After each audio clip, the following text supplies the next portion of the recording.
Welcome everybody to the Chess Lab. In today's video I'm going to go over my third game that I played in the Italian Team Championship. It's a very painful game. So first of all, this game was played in the afternoon after I just played the second round that of course I played in the morning. It was an excruciatingly long and painful round 2. I managed to win that, but it took me like probably 4 hours or perhaps even more. And when I finished, my teammates were already, they all went to lunch already. So that's just to give you an idea. And so I remember when I was at lunch before this game, I told a friend of mine, a teammate of mine, I was like, I want to go to sleep right now, but I have to play the game. And unfortunately, in this game I'm playing against the highest rated opponent of the event. Not of the whole event, but like the strongest opponent that I face in the 5 rounds. So that's not a nice coincidence, but okay, knight f3, knight f6. I'm opening with knight f3, which can be anything really. And here I played g3. My opponent went c5. Here I played bishop g2, staying flexible, and now d5. Here I castled, and here I was ready to meet a couple of moves. Knight c6, I was ready to meet it with d4, and if they take the center, after the exchange, they get this nice center here. However, I can strike at it immediately, Grunfeld style with c4, that's a theoretical variation. It's not that I know a bunch of theories, also quite easy. I mean, you play c4, knight c3, and you keep going. But my opponent played e6, that's the other move that I'm prepared against, and here I played c4. Now after c4 there are a couple of possibilities. They can go knight c6, they can go d4. I have no idea what to do on d4, even though that's probably the most critical. So yeah, that's how well prepared I was. But maybe in that moment I will remember it. Maybe you have to play e3 to immediately challenge this center so that they don't get the full structure with e5 and knight c6, because if they can get this pawn to d4 with e5 and knight c6, both of course working towards supporting this pawn, well then it's going to be quite tough for me to crack at black's center. So after d4 I think that you have to attack it immediately, and I'm looking at the engine and the engine is giving d4 and then d3. So, oh wait, the engine is giving d4 and then d3, not e3. So I don't know, but I think that in my files is e3. Anyways, so bishop e7 was played instead, so none of this happened. My opponent went with bishop e7, and here I thought about it a little bit, and since he already moved this dark square bishop, in this structure, one idea is to force black to have an isolated pawn. So I played c takes d5, and here if they play e takes d5, I have d4, and then I will take, and they lose a tempo. That's why I got triggered to play c takes d5 and this idea once he moved the bishop. And then he's gonna be left with the isolated pawn. However, he took with the knight. Taking with the queen is also not so good, because I can just play knight c3, hitting the queen. So I decided to take with the knight. Now, the negative aspect of taking with the knight, and this is what I like about this knight f3 move, which often results in positions like this, where taking with the pawn again forces them to either compromise their structure or to give me the isolated pawn to play against. If they take with the queen, they allow me again to get this tempo. If they take with the knight like they played in the game, so let's put it on the board, then they are not taking with the pawn, which means this bishop is still stuck. And that's great. So no matter what they do, this take forces them to have some concessions. And this is what I really like. Here I play knight c3. I played knight c3 simply because I think, I'm not super sure, but I think that this is still theory. And if they take, I take back. And if they take me, thinking to simplify the position, they may actually be in a little bit of trouble. Where I can pressure the pawn. If they play b6, I have moves like knight to e5, and so, you know, taking and allowing the trade of queens seems chill for black, but is actually quite dangerous. Black has to be very precise there, but my opponent simply castled. That's very sensible. And here I decided to go for knight takes d5, because again, if they take with the queen, well, now I don't have knight takes, knight to c3 with tempo anymore. However, they are running into this nasty alignment here, whereas if they take with the pawn, well, then I can go with d4 and force them to have the isolated pawn. Now, my opponent, and if you check out game 2, also that opponent in game 2, they really tend to take with a knight or with a piece. They really hate to give white the isolated pawn, which would have been much better to take e takes d5 and just allow me to play d4. But my opponent played queen takes d5. Again, super fixated with this idea that no, please don't play against the isolated pawn. But I mean, this is just it's just a little bit, you know, perhaps ridiculous. Now, here, very important, here I should have played d4. I'm checking with the engine, because if they take after knight takes, the queen is hitted, they're gonna always have trouble developing. My bishop can come out in some, what are these arrows? In some very annoying squares. Rook c1 is coming, d3, queen c2, rook d1, and I just have more active pieces. So d4, striking at the center while they are underdeveloped would have been superior. Instead, I played the second best move, which don't grant white an advantage, just a very slight initiative, which is not terrible, but again, if you want to be precise, you have to play d4. I missed that. I played d3. This is actually an important moment. I don't want to like skip too fast through it. I just played d3 with the idea of targeting this pawn and making it a little bit difficult for black to finish in development. But again, d4 would have been critical. After c takes d4, knight takes d4. Again, you really want to bring this knight into the center because it plays with the bishop, which gets opened up, very important, against this c6. And here not only you're opening up your knight, but also you are hitting the queen. And because of this reason, d4 would have been great, because again, they cannot take. But if they cannot take, what can they do? Well, the engine is recommending queen h5, which is a move that I will admit is a little bit mysterious. And after bishop e3 threatening this pawn, they have to take. And then you have all your pieces developed with this bishop very active, but I guess the queen at least is out of the dangers. But I'm wondering what happened if knight c6, for example. Well, if knight c6, again bishop e3.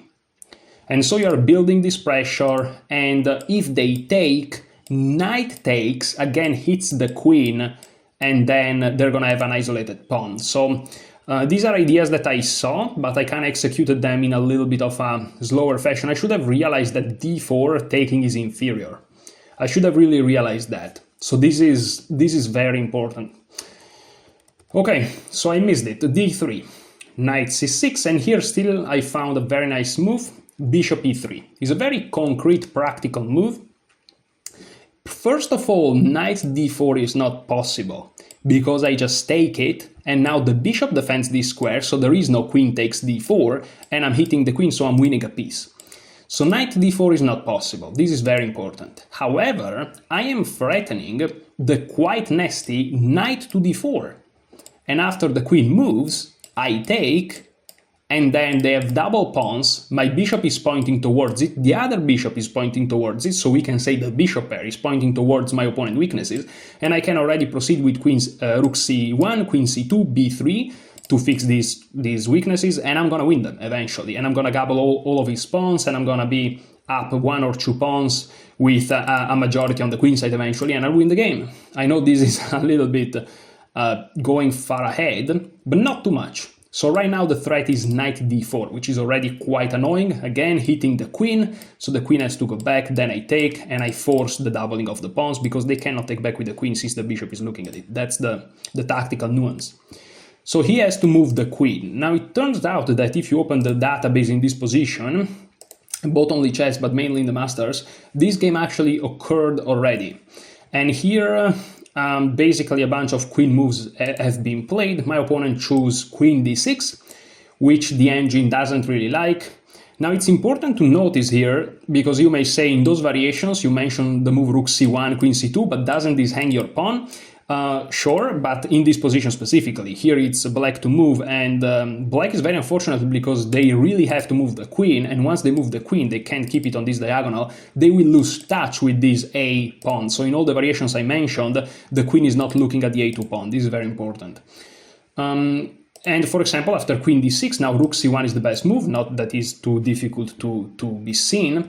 By the way, just to mention, here the best move is again queen h5, and this keeps equality. The second best move is queen d8, and it's already like slightly better for white. The only move that kind of keeps just a very slight minuscule advantage for white, plus 0.3, is queen h5. Queen d8 is already plus 0.6, and this is an inaccuracy plus 0.9. Rook c1 being the best move. Of course, the negative aspect of queen d6 is that it blocks the bishop, and so rook c1 comes with a threat of winning a pawn straight up. And playing b6, well, it's quite problematic because I can just move my knight. Maybe there are even some more complex tactics, and then this is gone, or at least in great difficulties. So here I'm outplaying my opponent, so I'm super tired. By the way, in the night I didn't slept super well. I slept probably 6, perhaps 7 hours, but probably 6. And so, you know, I'm a little bit underslept. I just played 4 hours of grueling game, and still I am outplaying my opponent. Again, I'm exploiting the fact that he refused to enter a position with the isolated pawn, which is not a problem for black. Black can absolutely play it, but again, I managed to kind of punish my opponent for it, and somehow we find ourselves in this situation where playing b6 opens my bishop, which is my dream, the dream come true. But okay, here he found knight d4, that's the only move. Let's just out of curiosity, let's investigate b6. After b6, actually moving this knight, it seems that is not necessarily too good, even though something like this looks kind of nice. But here actually you can strike with d4, renewing the threat against the pawn. Right now there are 1, 2, 3 attackers. And yes, there are technically 1, 2, 3 defenders, but the queen is in front of the bishop, and so it's like there's just one defender, which is the pawn. And if they take, then we take with the knight, and this knight unfortunately will be lost. For example, takes. Here you can actually be more direct than knight takes. Knight takes is winning, plus 2.5, but even better is just to take here. And after queen takes, knight takes only now, and GG's. I will gain back the equality, except I'm gonna be up a full piece, because the rook can't be defended by the queen. Here the best move according to the engine is queen takes g2 check, after which of course white is completely winning. So that gives you the idea that you need to understand this position. But okay, so he played knight d4. I'm just curious to see if b6, is this move really that terrible? Actually yes, because after bishop b7 he manages to equalize. But okay, who knows in the game what I would have done. So okay, knight to d4 was played now. You know what, in the game after b6 I would have probably realized that after this and this there's nothing, and after this he just moves the queen. And I would have tried to look at something more concrete, and I would start to look at d4, because I would have noticed that after this and this there is this, and then I would have started to calculate, and maybe I would have looked at this, because I mean, it's not that difficult to look at this.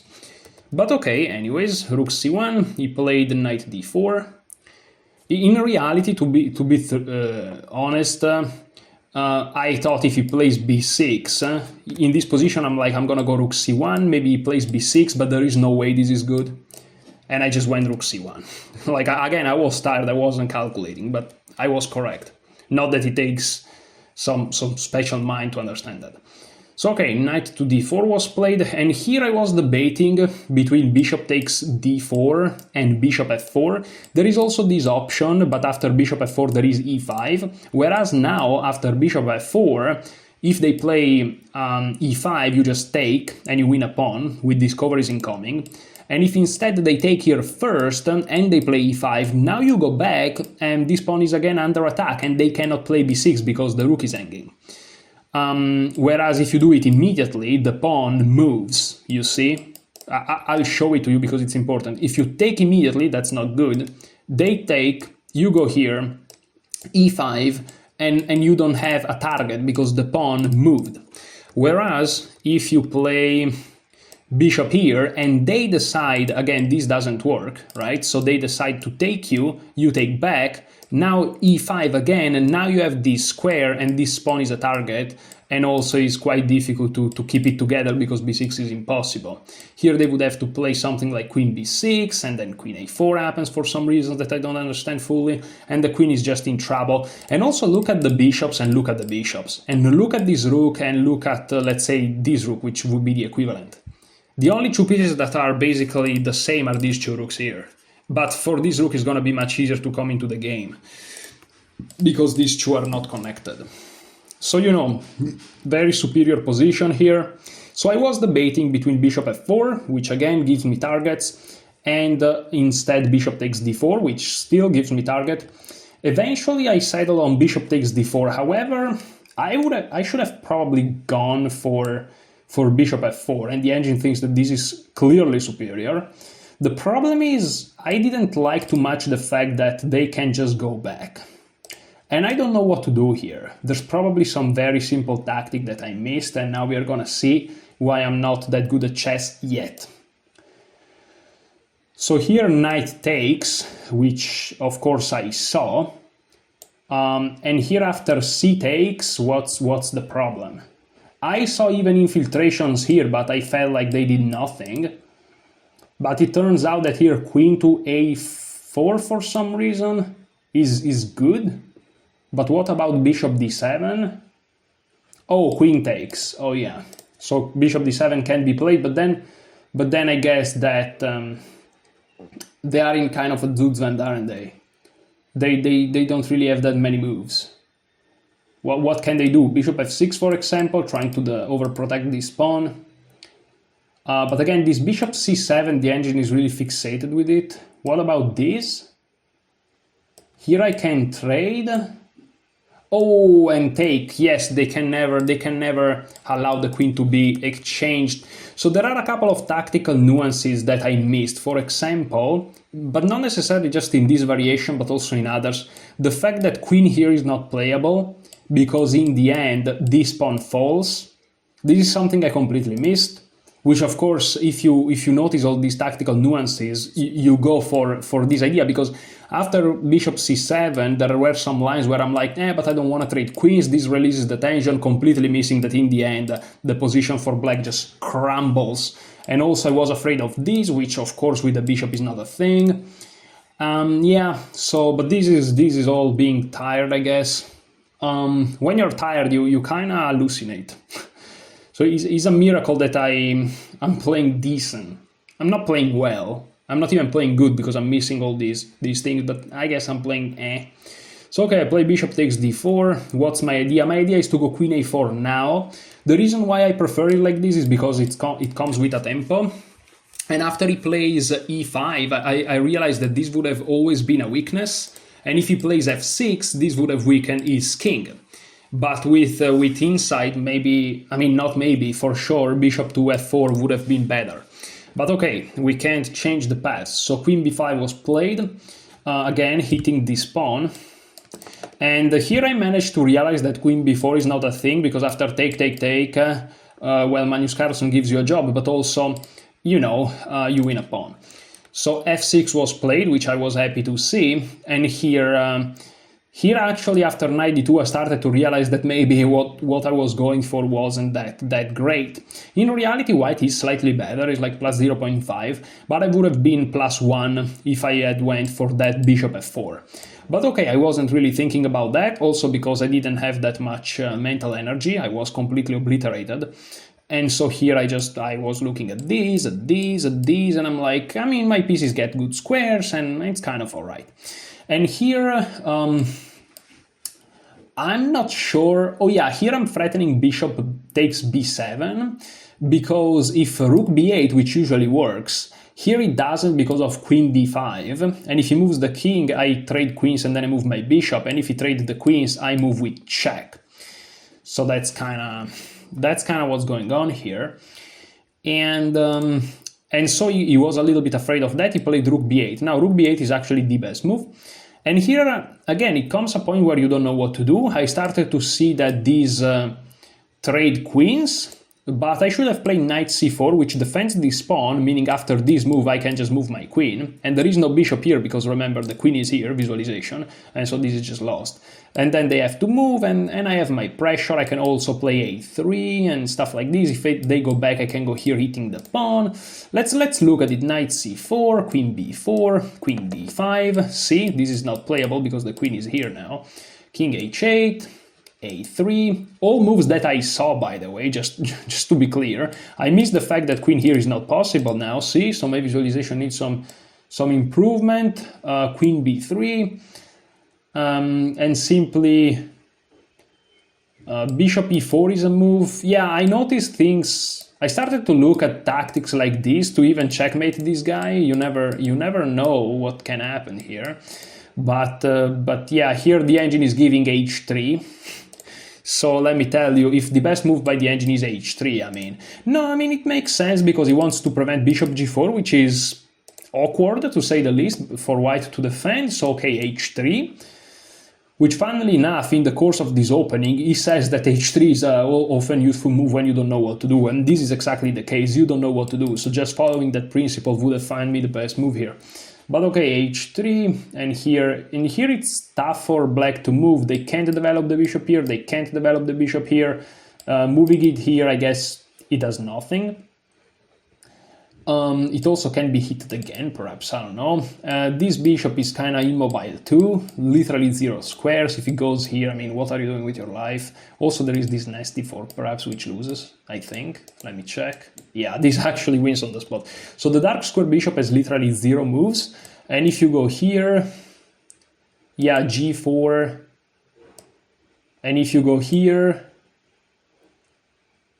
and now tactics. Oh, of course, this is now under check. Look at this beautiful tactic. Knight takes, hitting the queen.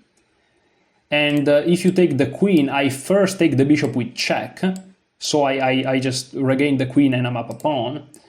And yeah, you have to do this actually because the queen is hanging and everything's falling apart. So you have to do this. Check. And only after I take. And now I have a dominant bishop. Don't get too much hung up on concepts like, oh, the opposite color bishop. Yeah, opposite color bishop, but I'm up a pawn, and I'm dominating on the only open file. This pawn is under pressure. This is an isolated pawn. These are double pawns, and I just have a much better endgame prospects and all that. So this is plus 2.4, just to be clear. But okay, none of this happened in the game. Again, these are all tactical concepts that I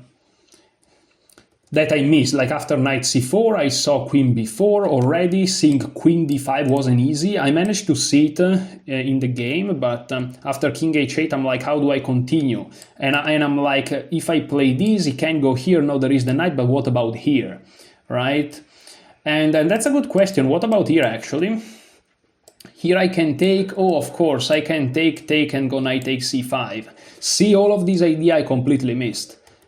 And so he can't go here, but this makes it awkward. Where do they go? Where do they go here? And of course, if they go here, then you play against development, and you're like, what about h3 to prevent bishop to g4? Because in the game, I identified this was a weakness of mine, believe it or not. So all these things are not impossible to see. And when you start to learn to think chess, if that makes sense, it makes it easier.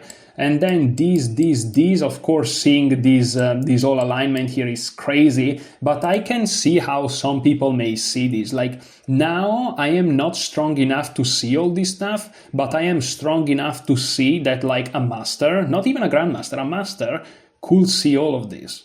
Like, a master can end up calculating easy to this point, because believe it or not, these are not that crazy of moves, right? I mean, think about the fact that here I calculated myself. I just missed the fact that this is hanging, but a master will see that this is not good for black, so they realize that they can't go back here or here, and so they're like, okay, they have to go here, let's say, because there are not really that many other squares. Of course, there is this, but they're like, what about this? Because these create more frictions between the pieces. You have to look at alignment. So their brain is drawn towards this move. And here they're like, okay, what's the theme here? And a master knows that the theme is to play against opponent's development. And so it's like, what's my opponent active idea? What can they threaten? Well, they can go here to hit my only weakness. And so they're like, what if I play h3? And of course, masters will have more experience in this structure, and they know that the move h3 is typical. So they're like, okay, I'm going to play h3. How can they develop this light square bishop? And don't care about the engine that gives some crazy lines. Here we are thinking in human terms. Well, they're going to be like, what about bishop f5? I can hit it with g4. If it goes back, well, thank you very much for the gain of space on the king side. But what if they go back? And then a master will visualize that position, and some masters, not even all of them, I guess, but some master, and a grandmaster for sure, will see knight takes e5. But then it means that after a3, queen b3, h3 is just great for white, because they literally have no moves. This, perhaps there is this, you know, is not easy coming with a tempo, and they have to be careful they may get mated and stuff. And a master will just realize that this position is superior, practically speaking. So a master would perhaps go for knight c4, and I will look at knight c4 in my beginner mind, and I'm like, but there is queen b4. and then of course I realize everything.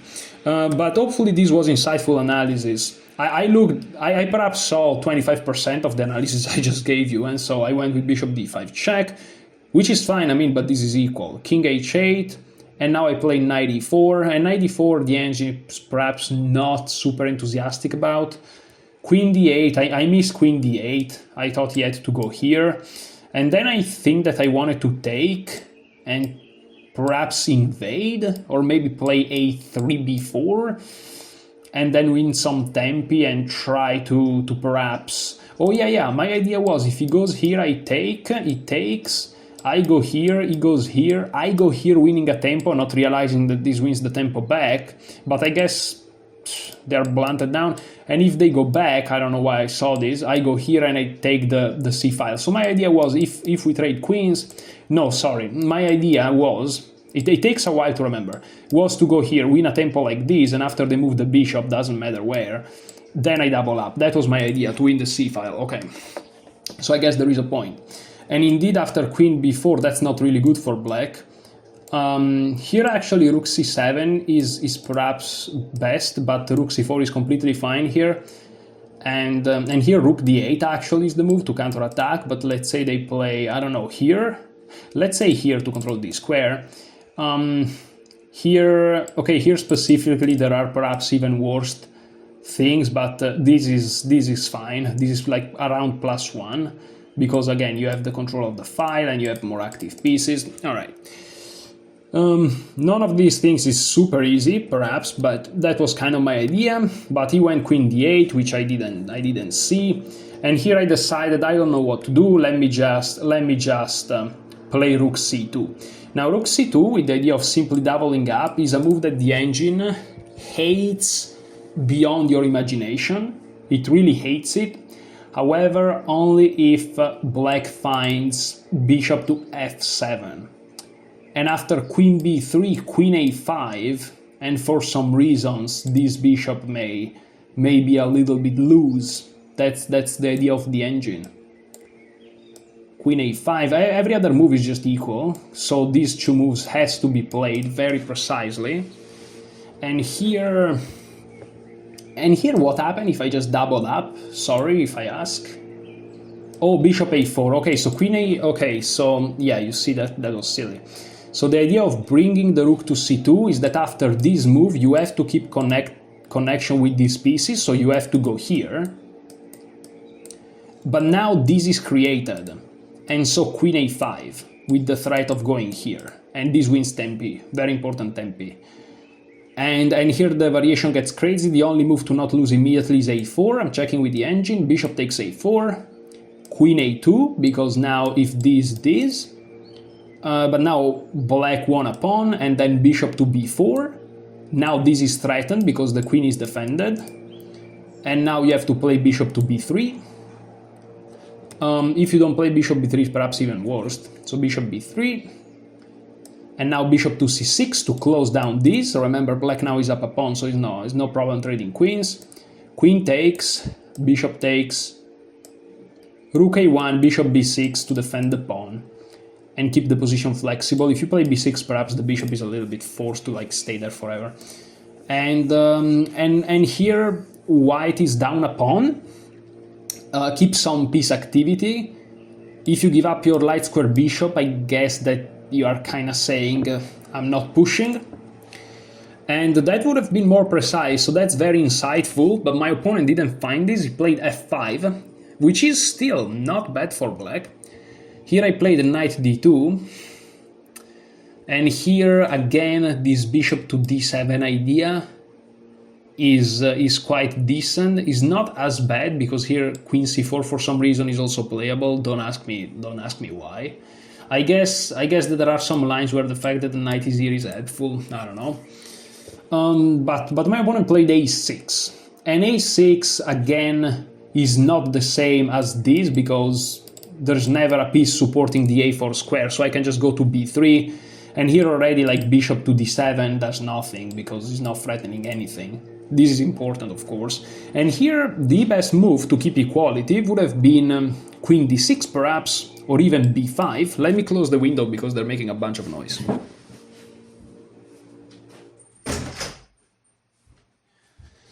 They are cutting a bunch of grass, as they always do. I don't know why in my neighborhood they always cut grass. It's unbelievable. I'm allergic to. But okay, queen b3.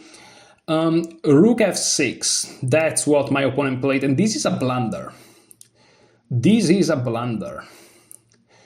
And the reason why this is a blunder is not because of what I played. I simply continued with this idea. Because after rook f6 there are a couple of ideas. So first of all, you have to understand the psychology of the players, because again with the engine you see 0-0 and black in the past few moves was even slightly better, so you may be confused by some radical decisions like playing f5, rook f6 is like, is black perhaps being a little bit too aggressive? Well, objectively, engine-wise, yes, but again you have to put things into perspective. This is very, very important that you do it.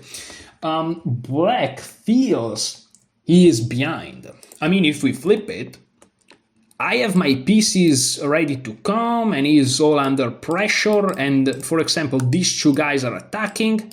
Let's do it with blue. These two guys are attacking and these two guys are defending. And these two guys are ready to come into these great files, and these two rooks are kind of passive. And even this knight you can see in the future being so great, so strong, and compared to that knight, this bishop is kind of shy, kind of looking at the situation, not really knowing what he's doing with his life.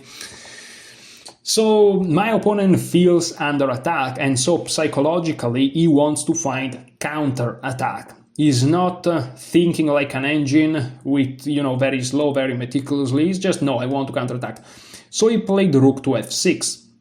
Which again is unsound, but humanly speaking is a good move. And rook f6 has an idea, yes, to go here on the king side, but if you really look at the position, it's not easy to get at my king. It may look scary, but how do you coordinate these pieces to attack my king? How do you do it exactly? It's not so clear. And even if you play something like this, of course, you can't do it for free. I'm gonna do something like that. I have a checkmate. You have to be careful. So it's really not that easy. I can also always play bishop g to h3, after which, not sure how we're gonna continue.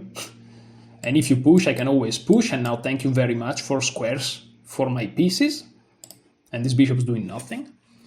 I guess the variation I just showed doesn't work because you can sacrifice the bishop on g4 if these pieces are here, but that's not the point.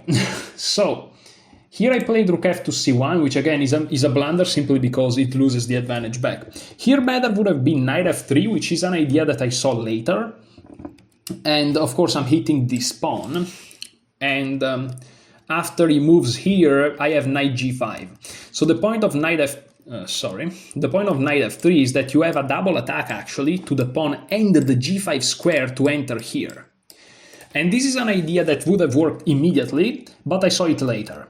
Because after rook f6, I admit, again, humanly speaking, you get scared. So these moves like this in human terms, they work very well. That's why I don't criticize it as much, even though the engine hates it. This is like from 0 to +2. That's like to an engine this is a blunder, but to a human is like, whoa, rook f6. Now,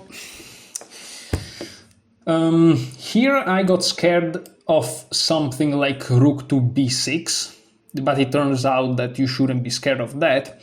And so to prevent rook b6, that's why I played rook f to c1. And it's true, I mean, you prevent rook to b6, but you allow bishop d6. The problem of bishop d6 is that now knight f3 is no longer a double attack, because you're not hitting e5, it's now defended. You're only hitting g5, but that's defendable. If you attack just one thing, they can defend it. So again, instead of rook c1, I should have played knight f3. Now I'm curious to see what happened on this move. And yeah, here I completely missed that I can just take. I can just take because if he takes here, I take, and after he goes here, I take the queen with check, and after they take back, I have all the time in the world to take back my queen, and I'm up an exchange or a rook or whatever. And so they have to move, but if they have to move, I mean, good luck. If they take here, I just take here, so I save my queen. And I miss knight takes c5, so I'm missing tactic. I'm missing tactical shots. I'm missing a bunch of tactical shots. That's quite impressive. Now, to be honest, I'm trying to remember. I think that after rook f6, I just saw that he wanted to go here, and so and I was so focused on checkmating his king that I'm like, let's play rook f to c1 to prevent that. I didn't even consider knight f3, which is a threat, so I should have considered it, and also I should have seen this. But I guess that in your mind now this is blocked, and you don't. Yeah, I should have been more tactically aware. But you know, I'm not working on tactics.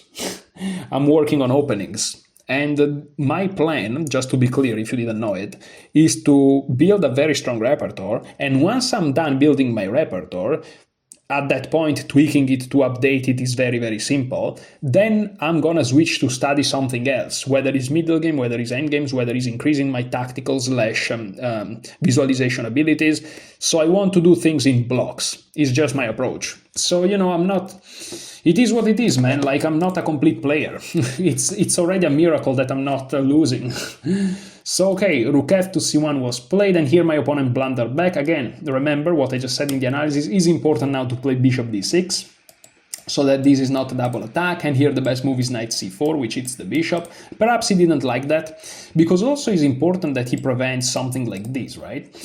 He played b5 instead, but b5 simply allows knight f3, which now I spotted because there is no rook d6 anymore. I actually spotted it immediately, I remember, instantly.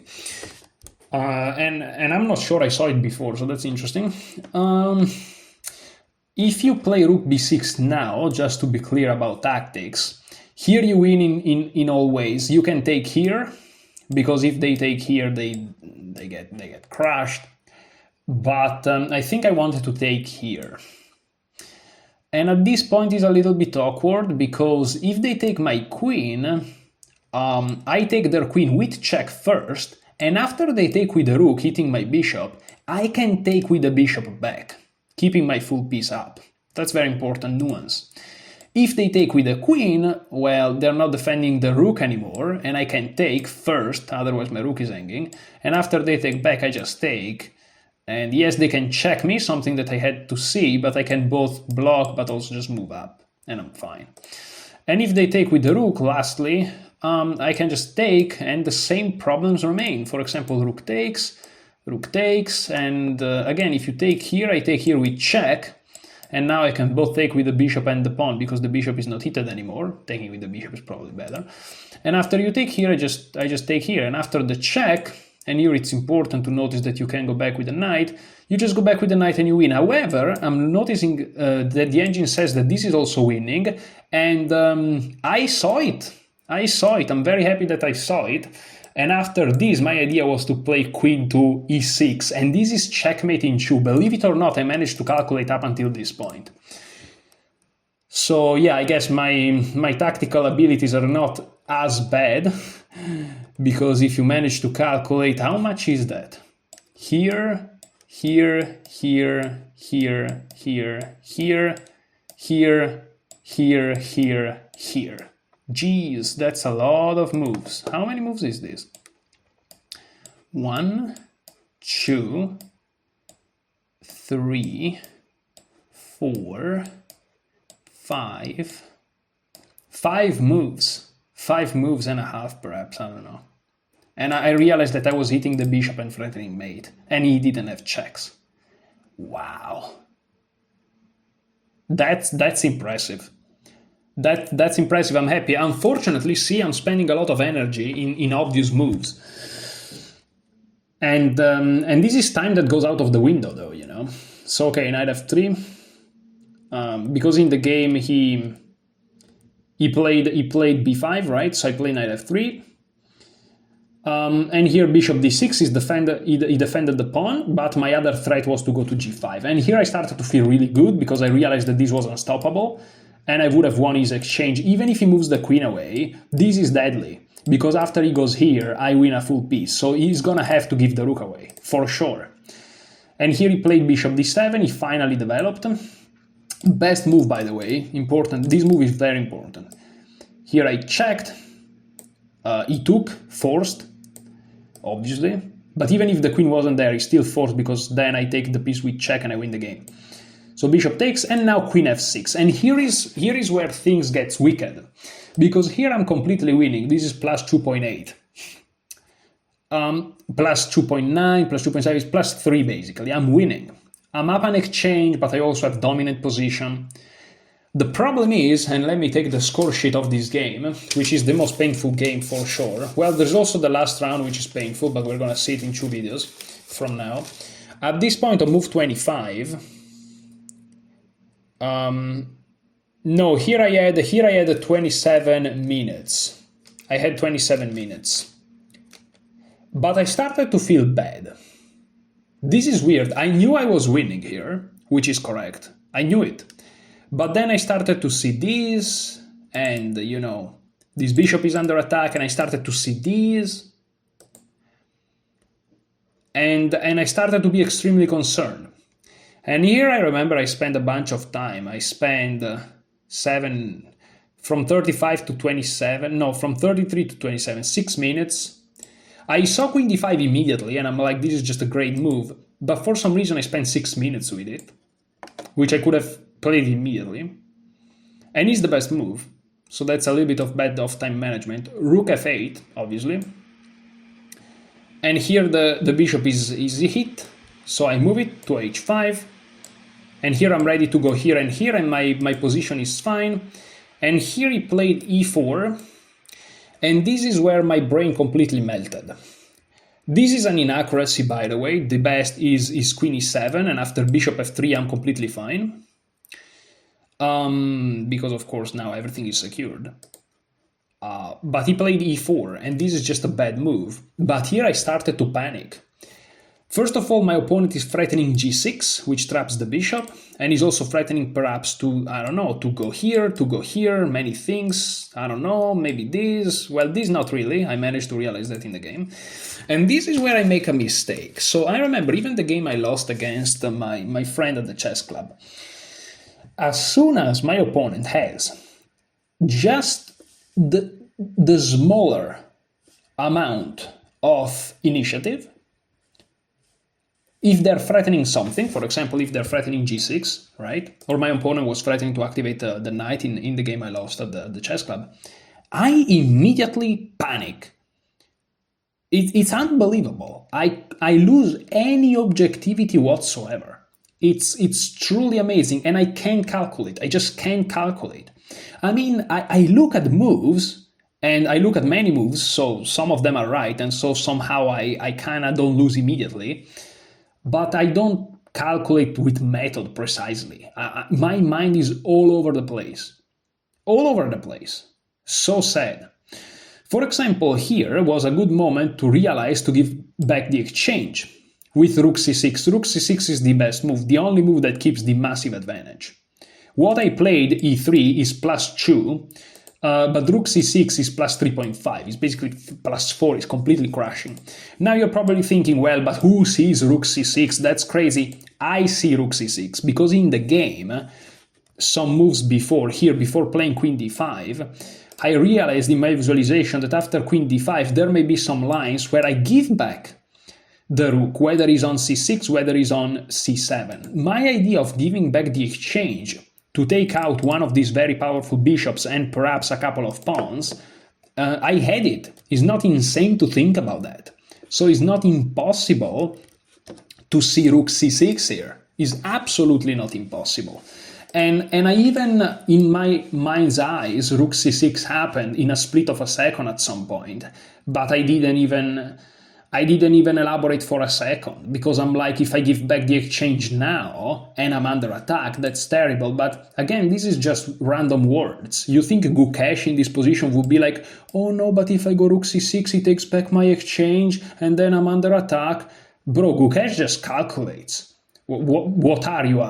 I can't even say a child because children in chess are super strong, so I don't even know what to say. What are you, an old man? Because that's a bigger insult in the chess world. I mean, I don't know. It's like, it's terrible. Like rook c6, and let's look at it, rook c6, right? Because again, they're threatening g6. After rook c6, first of all, you are addressing g6.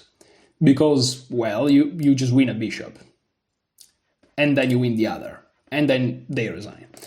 So rook c6 addressed g6, very important. So after rook c6, what do they do? Well, g6 is the first obvious move because it's the threat. The second move is to take here. Well, then you take back. And you are attacking the bishop. So again, g6 doesn't work. Because this comes with tempo, so it doesn't work. So perhaps they play rook back.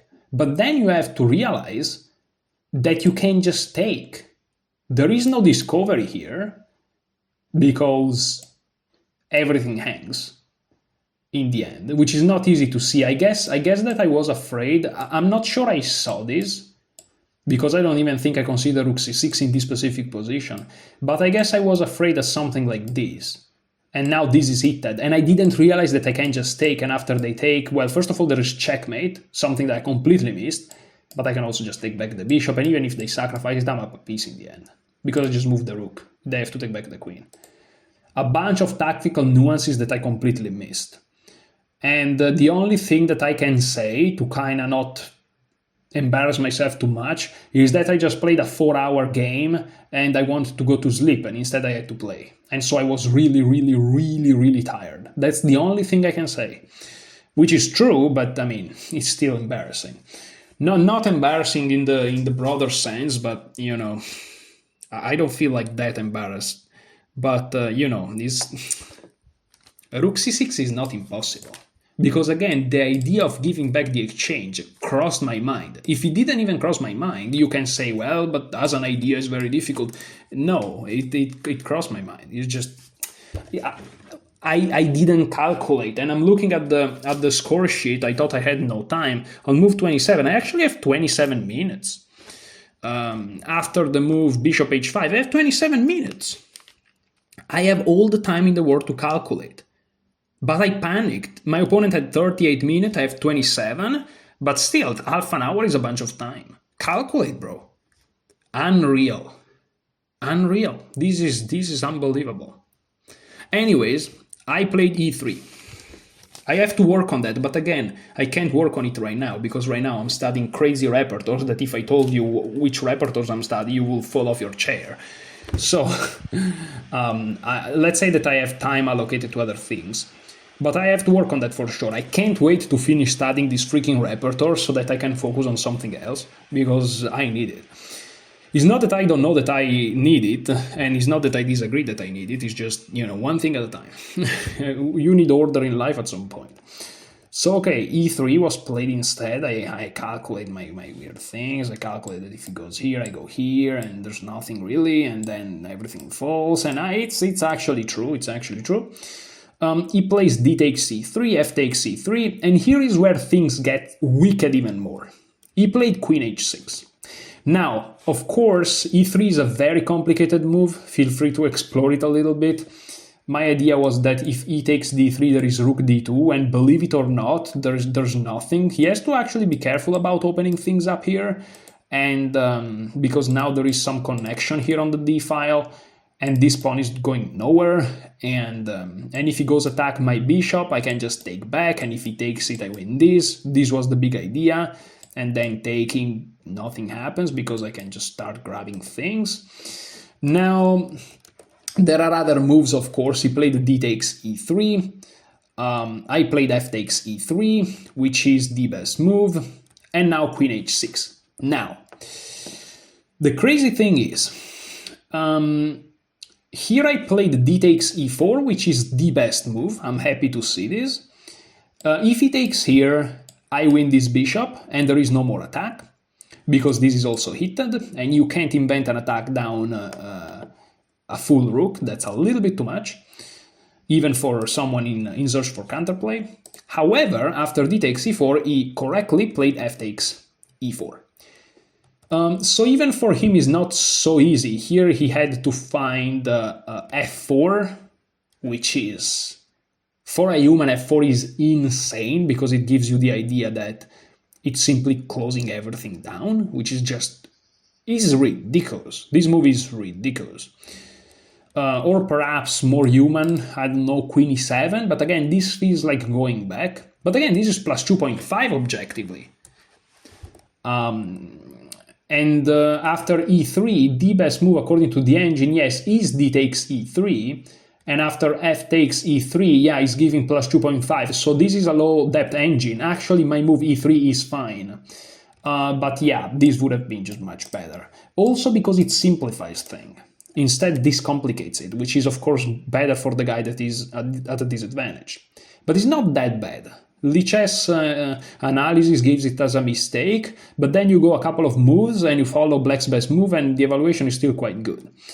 So d takes e3, f takes e3, queen h6. Now, crazy thing here, I saw this move from the distance when I decided to play e3 a couple of moves ago. I saw this.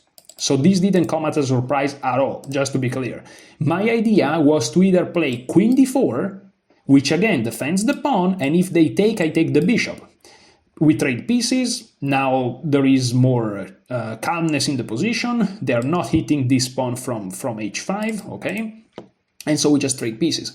So my idea was, from the distance, to either play queen d4 or d takes e4. When I came to this position, I decided to indeed play d takes e4. I'm happy to see that this is clearly the best move. So that's amazing, that's awesome. Again, if they take here, I take here, and the attack is over. This is a double attack, they can resign the game. But they play correctly, f takes e4, this is something that I saw, and here it's where things get wicked. I keep using this word because I don't know what else to say. I'm checking for time stamps. Here after f takes e4, that's after d takes e4, I had 14 minutes, so I bled so much time. F takes e4, and now rook to d1 I played. And it took me a bunch of time to play rook to d1. Now, here's the thing.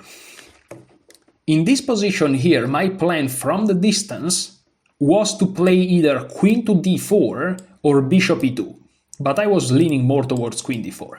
Now, I'm not joking, bring this to Lichess and open the analysis. At depth 22, which is not insane, but still, the best engine move is queen d4, followed by bishop e2.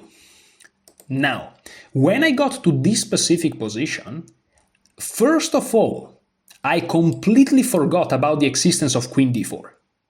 I'm not joking, I completely forgot that this simply defends the pawn. Now the bishop is ready to move, and if they take me, I take them. And this whole concept, which works perfectly, I completely forgot it. I'm not joking, I completely forgot queen d4. I just forgot it. And instead I started to see, wait, there is this alignment. Let me play rook to d1, da-da-da-da-da. And so I didn't play queen d4, I didn't play bishop e2, which again is the second best move. Yes, it allows some things here, so you have to calculate that. but is bringing the bishop back to the defense of the light squares, which is super important. Instead, I played rook d1, which is like... And as soon as I play rook d1, which is still okay, it's +2, but queen d4 would have been +3.5, so there is a difference. I just realized after I play rook d1, there is bishop h3, which complicates things for me tremendously. It's like, it's so bad. So bishop h3. Now, what's the problem with bishop h3? And this is where things really go wrong. The problem with bishop h3 is that if I take, they just take back, and I can't take back. I'll just put it on the board because this rook was defending d6, but also f1. This is checkmate. That's the theme that black has in mind. And so as soon as bishop h3 happened, and now here's something crazy happened, and this is where the tiredness really hits me. Because in this position, after bishop h3, after bishop, bishop h3, here I spend, I had, after rook d1, I had 9 minutes, and after bishop h3, I played rook to e2, which is a mistake, and I have 1 minute. So this move is just terrible. Now you may say, why in the world did you spend so much time? And again, by the way, rook queen to d4, which defends the pawn, which is very important to do now, is the best move. Now, again, completely forgetting about queen d4, panicking, I'm afraid of this, but there's nothing at the moment, and I'm afraid of this. Again, just defend it, and if they go here, you just take. I mean, and I was afraid that, I think I was afraid that if I do this and he does that, I can't take the bishop because my rook hangs, because this undefends the rook, when in reality everything is defended. And this comes with tempo. I'm not joking, I was going completely insane. But the main thing is, in this position, I started to calculate, and I'm not joking, I started to calculate queen d6, and of course queen d6 loses to simply queen takes d6, which is also the most obvious move. Obviously. Like, it just loses, again, you can't take back. But here I started to calculate. I noticed that queen takes c3 was okay for me because I just move and there's nothing. I know it looks super scary, but there's nothing on the light square, there's nothing. I started to calculate, I'm not joking, I started to calculate check, rook takes, queen takes, and here I realized that I have no checkmates because everything is defended. And I spent, I kid you not, I spent an insane amount of time trying to make this position work, and this is winning for white only if white finds one move, and in my calculation I found it, rook d2, and now the queen has to look at these two squares. If you take here is checkmate, so the only move is this, and here I also only move, and I found it in my calculation, rook f7, and white is winning, and I saw all of it. I saw all of it. Queen e8, and here rook f2. Rook d2 f2, again only move. I kid you not, I saw all of this. And now you're threatening checkmate, and if he prevents it, well, you're threatening to win the queen for a rook, and then you're completely winning. I manage, in this position here, after bishop h3, I manage to see a completely wrong variation, okay? And I managed to refute with 3 absolutely only moves this wrong line for black. Unbelievable. Like, it's one of the probably more precise calculations that I've ever done, except the very first move is a blunder, because as soon as you play this, of course there's just this. But rook takes f1 is refuted only if after taking and taking you find all of these 3 extremely precise moves. And I found them, but it's no use, because again, after this, there simply is this. And after like 7 minutes of these 8 minutes that I was thinking, I realized that after queen takes, it simply follows queen takes, and I felt so bad. And at that point, I looked at the clock and I had 2 minutes. And again, the fact that after queen takes, you don't immediately consider this is due to tiredness. And as soon as he played bishop h3, of course I noticed the pattern of checkmate. So again, after queen here, there is no justification not considering this immediately. Unreal. Unreal, bro. Unreal. And at that point, I had no time. At this point, I have no time. I have 1 minute, and I'm under attack, and I just panicked. So here it turns out that the best move is again queen d4, which again is a move that I saw. I just forgot that it was there. Now my brain completely melts. And I played rook e2. My idea was that after he plays queen f6, threatening checkmate, I have rook e1, and that's what I played, queen f6. But after I play rook e1, I realized that now he has mate in 2, and so I resigned. And I was so mad. I was so mad. Here there is actually one way to save the position, which is rook g2, which of course blocks this. And after bishop takes g2, king takes g2. Well, queen takes b2 is a move, queen f2 is a move, but after king h3 or king h1, even more precise, again, there's nothing on the light squares. Here actually you are surviving. This is 0-0.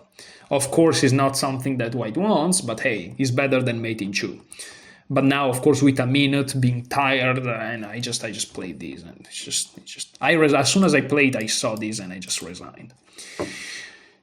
That's bad. That's bad because again, I just performed some of the best calculations that I've ever performed, but somehow. Like, for example, again, in this position here, after bishop h3, takes, check, takes. The fact that I managed to see that this is controlled, so you attack the queen, and the queen is forced to go to e7. But then you attack the queen again. They can't take you because then you have mate on the dark square, so they have to go here. And then to see this. I actually didn't see queen e8, but I saw that after he moves the queen somewhere, I have rook f2, which also blocks this, by the way. And this is something that, of course, I put it on the board, it seems easy, but to look at it with time pressure is a very hard calculation to do. So I'm proud of that. The problem is, again, if Kotov was here, he would be very, very annoyed at me, because he would be like, yes, you saw a crazy branch of the 3, but you didn't realize that the smaller branch was the one that mattered. And, if you have read Kotov method of the 3 in calculation, you perhaps know what I'm talking about. Or maybe I don't know what I'm talking about. But yeah, here, of course, queen takes just fails on the first move. You don't have to be fancy. And that's just sad. Again, this is obvious. And for some reason, I started to considering after 7 minutes of thinking, and I thought for 8 minutes, and I had 9 on the clock, and then I have 1 minute, and I just blunder completely. Yeah, that's really painful. And it's not even that I'm disappointed in the way I'm studying or anything, because I knew it from the beginning. I'm studying opening, I'm building a repertoire. This, of course, is gonna come to a detriment to my other abilities in calculations, for example, as you see here. But I'm okay with it. It's just that, after these few months that I'm gonna spend building my repertoire, I'm gonna go back and recondition my mind to visualization and calculation and all these things. And so I should just not be annoyed at all at this game, because the opening was a success. I just failed out of calculation, and also being extremely tired by the previous game. The reason why I'm upset is because I can't help it. If I lose a game, it upsets me, especially if I lose a game that I was winning. Winning convincingly too. So yeah, it's just something that I'll just have to forget it, let's say. Anyways, hopefully this game shows you that these experiences don't only happen to you, because I'm sure that you have experienced bad losses. These happen to literally every chess player on the planet. So you're not alone in that, I can guarantee you it. And well, having said that, thank you so much for watching. Enjoy your chess.